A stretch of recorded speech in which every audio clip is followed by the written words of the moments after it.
Hello, and a wonderful day to all viewers and friends. I am on my way to the northern part of Israel. I promise you, today will be really interesting and really delicious. And for that, I am taking you to one of the oldest cities in the world. Welcome to another episode of Fascination Israel.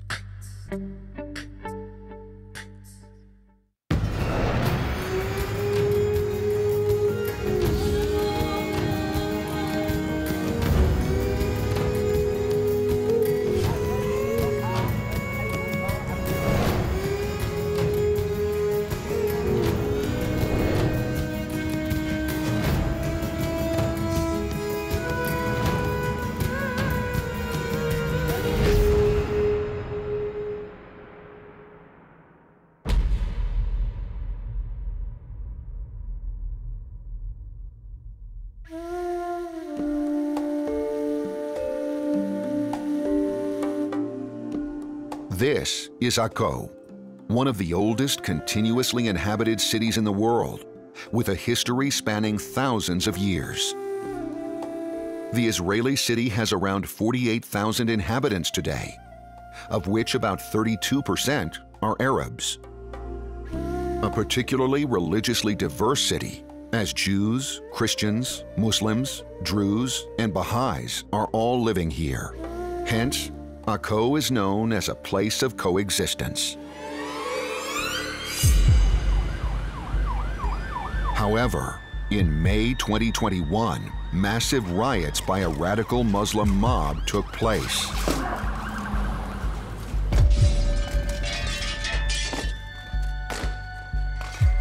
Among other things, they destroyed the most famous fish restaurant in Israel. The restaurant Uri Buri.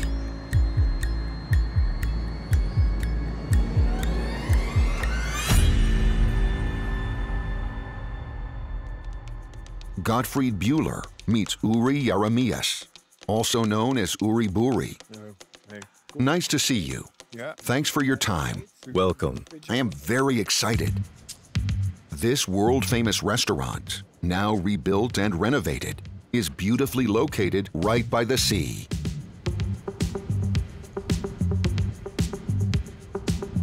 Only a short distance from his restaurant, also attacked and partially destroyed in May of 2021, was Uri Buri's hotel.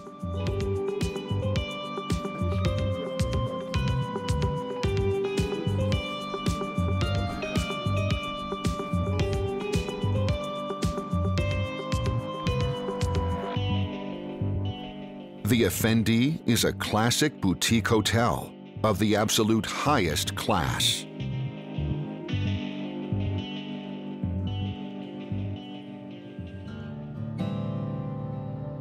Its 1,500-year-old architecture gives the building its special charm.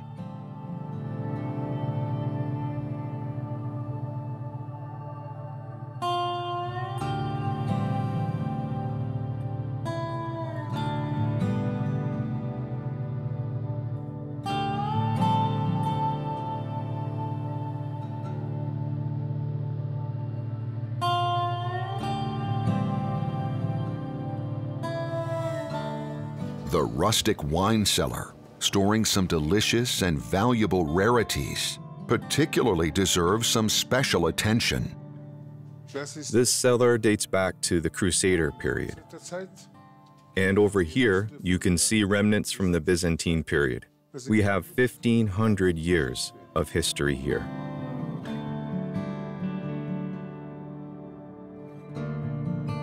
These are Israeli premium wines of many different years. This one, for example, is from 2008. Cabernet Sauvignon. Yes.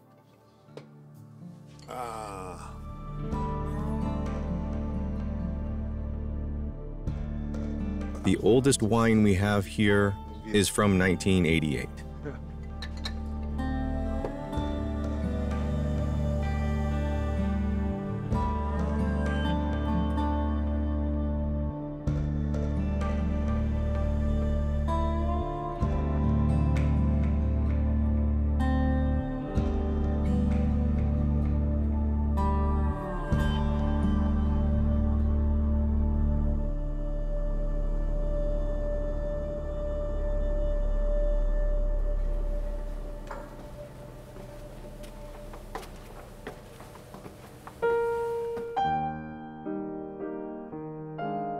Elaborately and meticulously restored, the Effendi Luxury Hotel conveys a past era of luxurious prosperity, elegant art, and love for detail.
Dear viewers, this hotel is a jewel in all of Israel. If you ever want to stay at a really pleasant place with a great atmosphere, serving delicious food, then you must come to Akko. Get to know Uri Buri, and you will find this a great gain for you.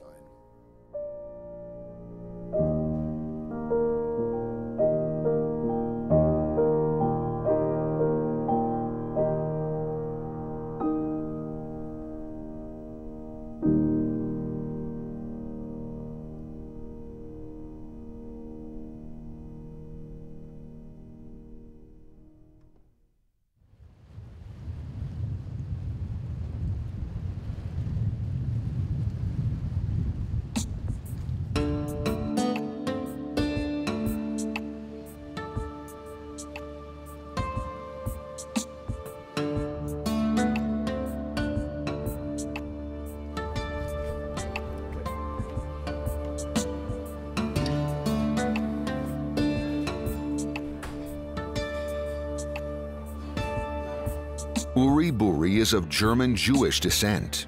Naturally, the Hamas attack from Gaza also deeply affected him.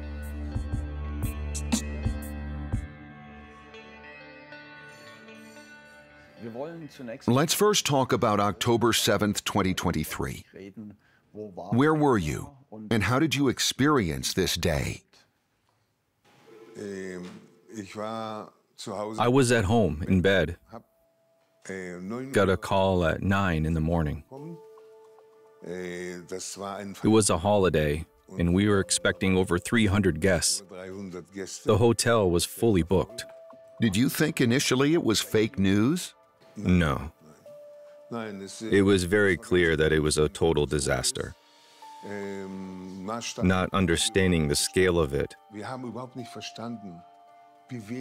we didn't realize how little army presence there was. It couldn't at all be anticipated.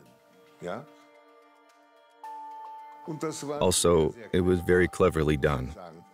We were arrogant. We didn't think they could plan like that. And according to the facts, we had to deal with them. 1,200 people were brutally massacred. And our reaction is something that cannot be understood in Germany. Israel is a country that still deals with PTSD caused by the Second World War and the Holocaust. The main sentence was never again.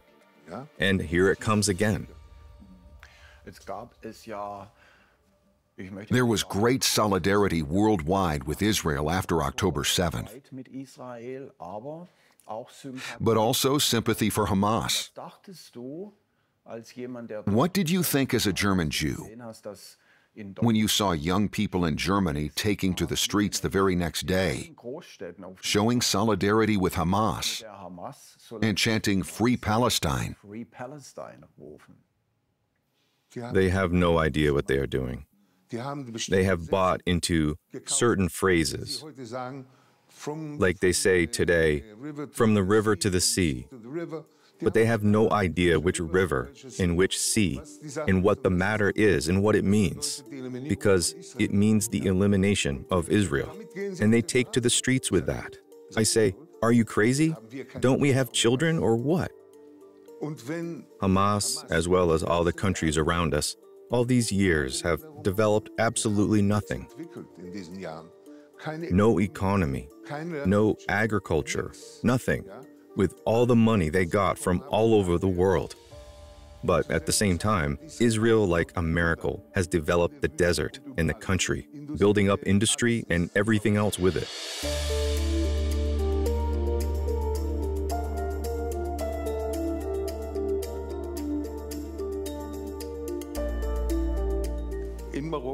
In Morocco, in Algeria, in Tunisia, in Libya, in Egypt, in Syria, in Lebanon, in all Arab countries, hundreds of thousands and millions of Jews were living there all these years. And in Palestine, which was actually Israel, but the British called it Palestine. And all of a sudden, there were those Palestinians who didn't exist as such before. These were the residents, the Arab residents of Israel. And many of them left in 1948. They fled and thought, in a few months' time, we will come back. But they didn't come back. And there are no refugees in the world who are refugees for 75 years. And all the money that is sent to them, for what? Why? They do not work. They haven't built up any economy at all. Nothing. For all these years. In Germany, indeed, the whole world and the UN, they send money and food and everything. Why? Why not make sure that people find employment? Where did they find work? In Israel. But in Gaza, the much-praised slogan, "Land for Peace," was implemented, right? Look, until 1967, the West Bank, as it was called, was under the rule of the Jordanian king Hussein. Hussein, who in 1967, when he saw that the war had started, joined Egypt and Syria and lost the West Bank. But he didn't want to have the West Bank back. Egypt didn't want to have Gaza back either. Why? Because they exactly understand this radicalism and what it is. Since they fight radicalism in their own countries, they don't need to import more radicals from Gaza. Why do you think the Arabs have always rejected peace proposals, even before 1948? They understand their sense of life on earth to make Islam, and with it, Sharia law to take over the world. And they go totally through with this idea. But the Arabs in Israel, they don't want to live in Lebanon, not in Syria, not in Egypt, or in any other Arab country. They want to live here, and they live with us. And Jews, Arabs, Christians, Muslims, Baha'is, Bedouins, and Druze are working all together here. 9.9 million people are living in Israel. Of these, 2.1 million are Arabs. That's 21% of the total Israeli population. They are also called Arab Israelis or Israeli Arabs and have an Israeli passport. As Israeli citizens, they enjoy free access to education, to the labor market, and have freedom of religion. The Arabs in the so-called West Bank, however, are not included yet. They make up for another approximately 2.5 million, plus another 2 million Arabs in Gaza. Among the Arab Israelis, almost 83% are Muslims, 9% Druze, and just over 7% Christians. All of them are represented in Akko and can also be found among Uri's employees. What is your recipe of success for this to work so well here? Well, we don't take people as Jews or Arabs or Christians or Russians or Ukrainians. We take people as people. We also don't have a plan that we need an Arab now because an Arab has left and needs to be replaced with another Arab. That's not how it works here. Rather, everyone who wants to work is welcome. You can hear how quiet it is in here. Our staff have been working together for many years, and our restaurant has existed for 35 years now. Today, this mix of people and the collaboration has become a very natural situation for all of us. When one comes from Germany, he asks, "How can you work so well together here?" Well, that's Israel. But in here, we have some specific rules also. You speak quietly, and you mustn't use bad language. But that shouldn't be seen as something special. It should be the norm, and in most places in Israel, that's what it is. It works very well here, and if one can learn something from this place, that's how to live together. And one main ingredient you need for that is respect. With respect, you can achieve more than with cannons and weapons. I was lucky. My parents took in an Arab girl into our home in 1948. She lived with us, and to this day, we are still family.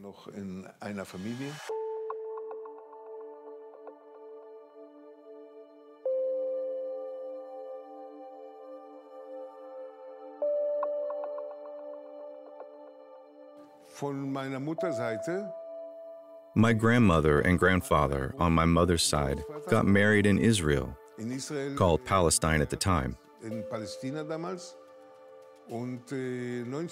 in 1906, my grandmother became ill of asthma and couldn't get care in Jaffa, so she moved to Berlin.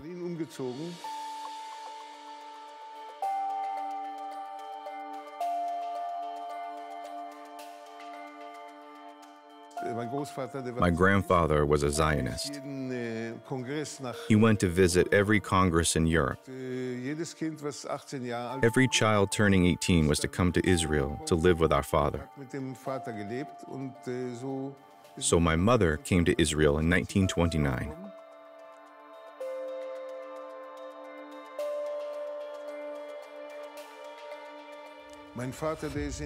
My father was German, born in Posen.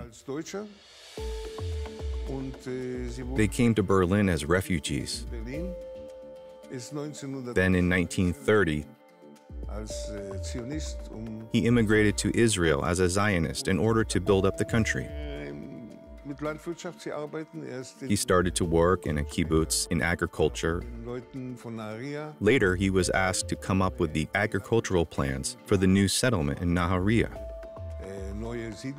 We stayed in Nahariya, and that's where I was born. This is my mother, Hannah, and this is my father, Benjamin.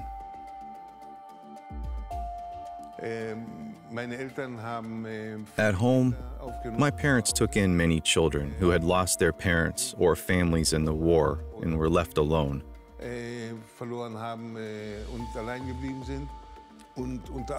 Among them was an Arab girl. She grew up with us, so I have no Arabophobia or Islamophobia.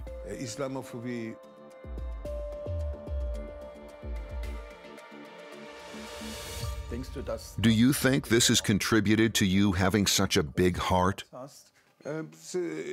Of course. It has to do with the fact that radicalism doesn't speak to me. I will never say that all Arabs are bad or all Arabs want to destroy Israel, because we live here with 22% of them, and at least 90% of them have no interest whatsoever in living anywhere else. Not only do they not want to live in any other Arab countries, they don't want to live in Germany either. Nor do they want to live in Canada. They want to live in Israel, and they want to live with us. They have been expected again to demonstrate against the war.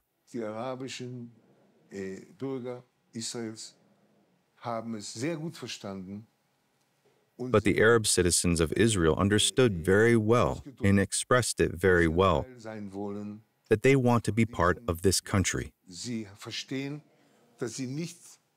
They have understood that they do not want to live with radicalism like in Gaza, or Syria, or Lebanon, or Libya, you name it. Not in Iraq or Iran. They don't want to live in these countries, or in Yemen. That's not where they want to be. They want to live with us and participate in society.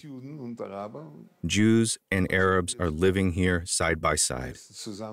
They eat together in restaurants, talk and laugh, and it works fine. And in Germany, they don't get that.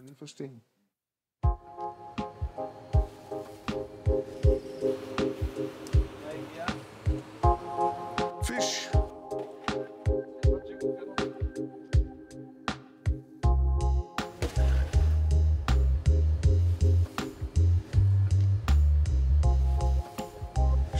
Shamsir has worked here for over 20 years, doing the same thing all the time.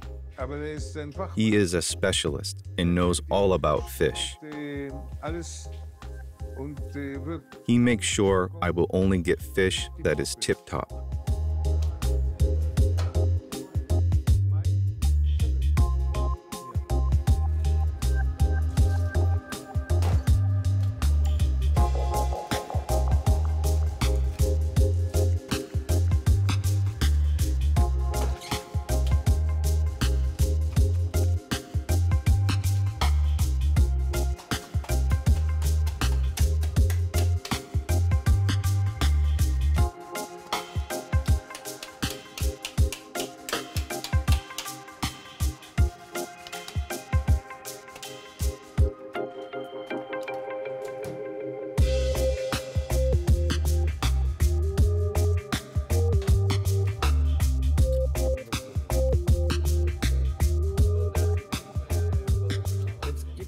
You only serve fish.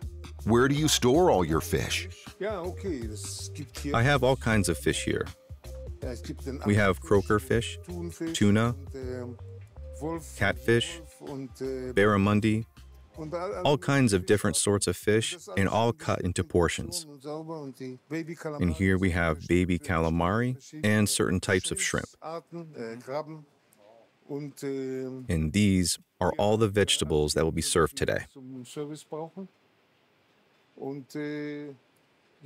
So everything is pre-cut, right? Yes, everything we will need for the next 4 hours or so.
So what do we have here? This is a mushroom soup, exceptionally made from mushrooms. This is bruschetta with eggplants grilled on open fire. And croaker fish, mildly smoked with pine needles.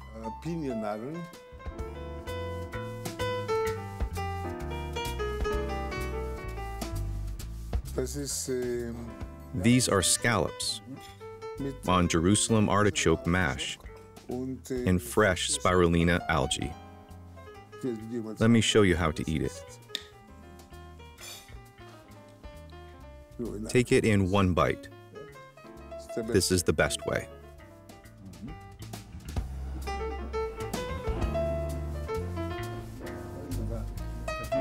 This is persimmon with mascarpone, raw shrimp, and fish eggs.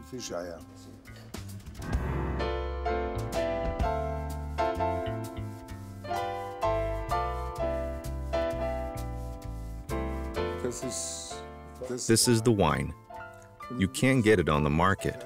It is only sold here. This is one of the 5 best wines you can get in Israel. Yair Winery has developed this grape and grown an entire vineyard of it. And what is your part in it? I just made the mix.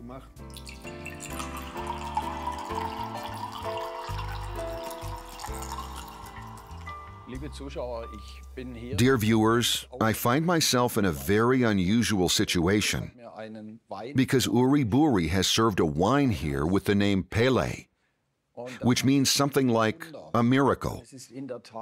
It is a rarity which you can only get here at Uri Buri restaurant. And I am really looking forward now to see how this exclusive wine will taste.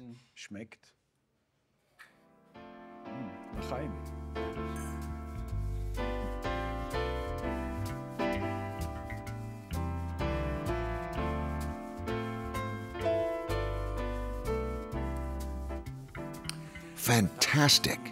The mix of grape varieties was exclusively made by Uri Buri. A big compliment. It's very, very good.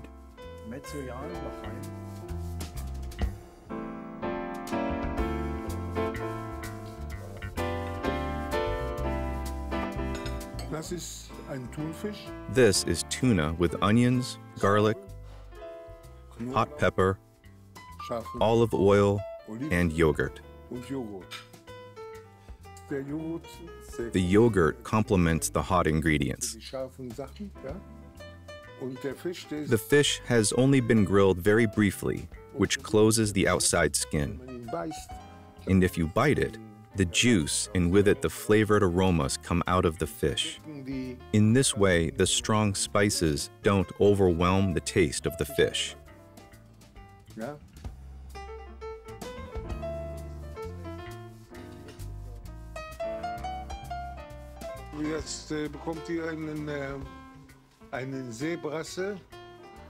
Now you get a sea bream in a coconut sauce with sour apple.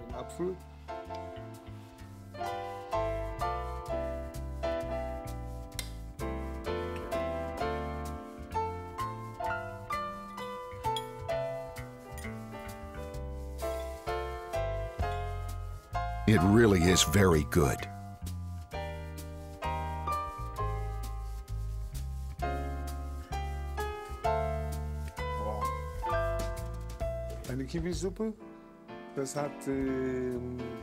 This is kiwi soup with grapefruit sorbet.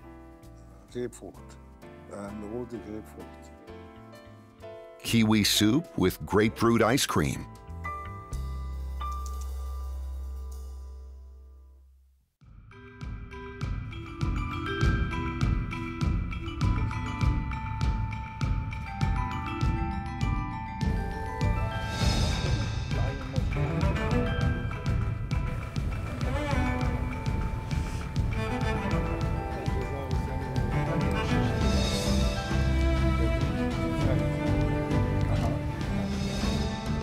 Uri Buri is well known in Akko, and that is not only because he is an inventive and genius chef. The respect and human dignity he shows to all genuine good people, regardless of race or religion, have made him to a very respected citizen of Akko. Everybody seems to know and like him.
Uri, you have no problems at all with the local citizens.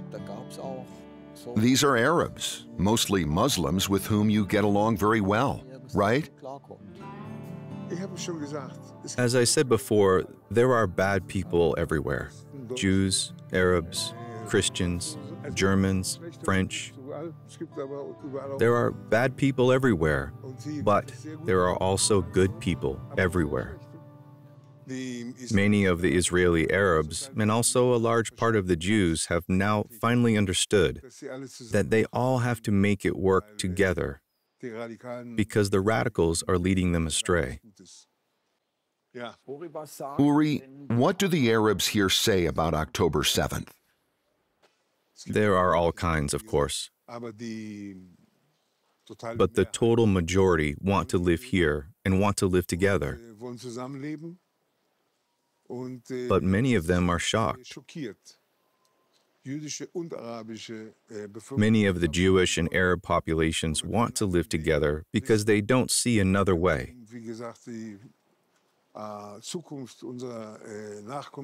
In order to guarantee the future of the next generations. So somehow change is happening. Even the Bedouins in the desert, who have family in Gaza, begin to understand that they are not their brothers. The Bedouins in the Negev are much more liberal, and for Hamas, being liberal is the enemy. It doesn't matter to them if you are a Bedouin or a Jew. If you want to live together, you are the enemy. And if you are liberal, then they don't want to have anything to do with you. Hence, they also killed Bedouins in the desert. Uri, we can see Lebanon in the distance. It is very close. Do you sometimes fear a Hezbollah rocket could hit you?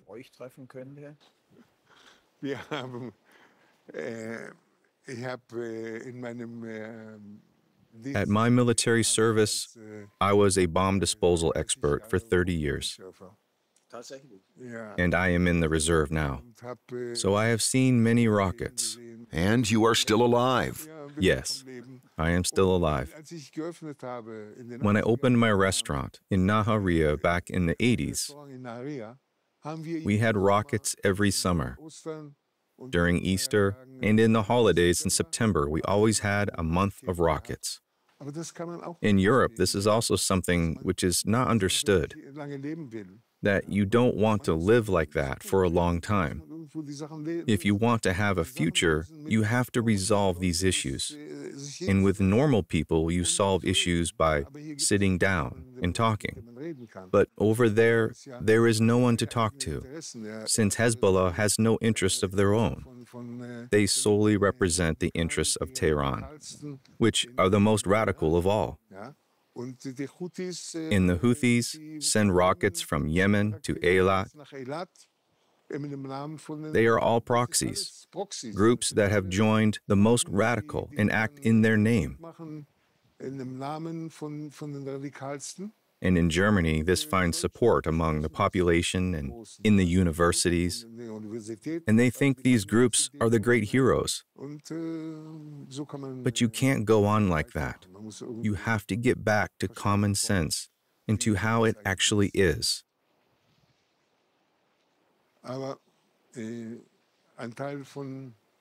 But part of me being here and talking to you is because I believe that simple people can send a message to the world that communicates a different logic than politicians who speak with interests. I have an interest, a better future for all of us. Whether they are German or English or French, Arabs or Jews, we all want to live.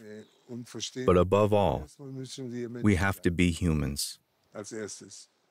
And then we can solve the issues, talk, understand, and see each other. As it is said in Yiddish, be a mensch. Yes, be a mensch. Love your neighbor as yourself. That is a very basic principle. If you follow that, you can achieve good things.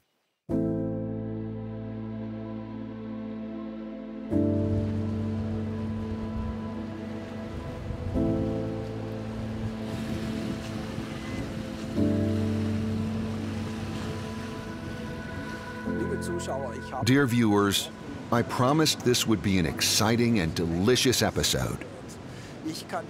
I can definitely tell you that the food at Uri Buri was more than delicious.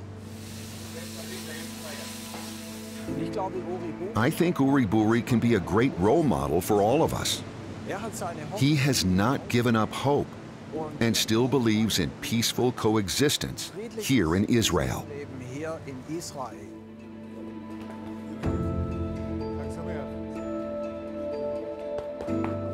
Thank you for being with us today.